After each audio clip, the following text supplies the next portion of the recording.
미래리타 투자자문의 최진곤입니다. 건물주를 꿈꾸는 MC 김성입니다.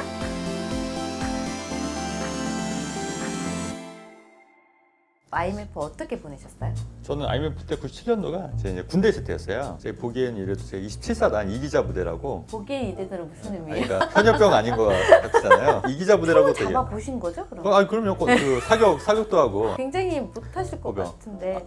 못하긴 했는데 그래도 하긴 했죠. 아, 네. 그래서 IMF 때 이제 아까 IMF 얘기하는 거잖아요. 네. 사실 그렇게 실감을 하진 못했어요. 사실 IMF 때. 근데 이제 아침마다 우유가 나왔거든요. 군대 가면. 근데 IMF 때 우유가 안 나와요. 아. 아니 진짜 그랬어요, 실제로.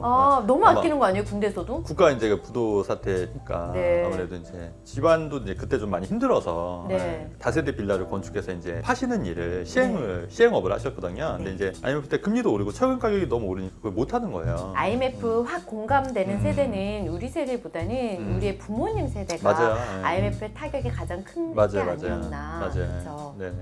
저는 그런 건 기억나요. 어떤 거요? 그때 당시에 나라에서 금을 모아서 팔았잖아요. 네네. 그래서 맞아요. 금 다 갖다 주고 막 맞아요, 이랬던 맞아요. 거. 그게 어렴풋이 기억나요. 금모으기 운동. 네. 네. 그래서 그 참 대단했던 것 같아요. 네. 최근에 좀 환율이 급등하니까 네. 제2 IMF가 온다 이런 아하. 유튜브 방송들이 많고 맞아, 봤어요. 그죠. 실제로 걱정을 하시는 분들이 의외로 네. 많잖아요. 네, 그래서 네. 과거에 왜 그런 게 일어났고 네. 현재 이게 일어날 가능성이 있는지 나는 어떻게 해야 되나. 네. 항상 위기 다음엔 기회가 오잖아요. 이런 거를 한 번쯤 고민해 보시면 어떨까. 그 3조 호황이라고 그래서 유가, 그다음에 금리, 그다음에 달러가 되게 쌌었어요. 88년도 전만 하더라도. 네. 근데 그 이후로 이게 올라버리니까 금리도 네. 오르고 유가도 오르고 3조 호황이 끝나니까 이제 방만한 경영을 했던 기업들이 부도가 나기 시작하고 그래서 국가 경쟁력이 엄청나게 타격을 입은 거거든요, 전적으로. 네. 그러니까 그게 꼭 부정적이라고는 생각 안 하는 게 그리고 나서 오히려 좀 시스템이 좀 재정비된 부분도 어느 정도 있다고 봐요, 저는. 근데 IMF가 네. 닥쳤을 때 사실 그 당시에 가세가 기울고 음. 뭐 또 사업이 망하고 이런 네네. 사람들도 많이 봤지만 또 반면에 네네.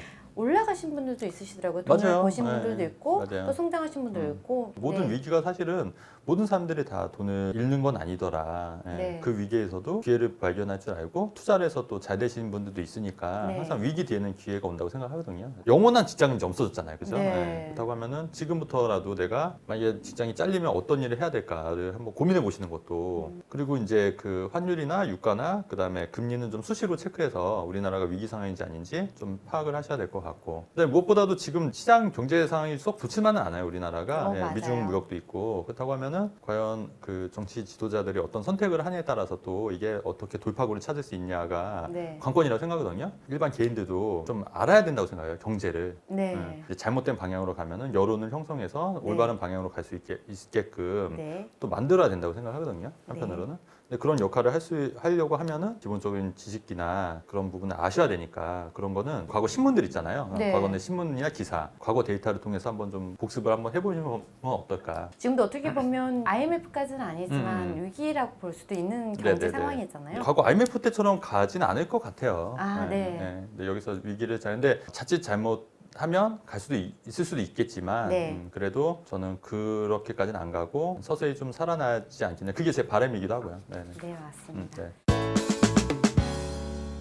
그래서 지금 뭐 IMF가 발생한 건 아니잖아요. 그렇죠. 그죠? 뭐 물론 그럴 수도 있지만 거기에 너무 겁을 먹거나 네. 제가 항상 강조하는 게 중용이라고 말씀드렸잖아요. 중용, 중심을 잡자. 아, 네. 네. 가운데 중심 잡아서 너무 거기에 휩쓸리지 마시고 본인만의 이제 투자 철학과 가치관을 가지시고 또 돌이켜보면 항상 위기 다음에는 위기가 기회였잖아요. 네. 그래서 위기가 온다 하더라도 그거를 발판 삼아 기회를 만들 수 있으니까 그렇게 하기 위해서는 어떻게 해야 돼요? 꾸준히 공부해야죠. 공부. 본인만의 공부. 네.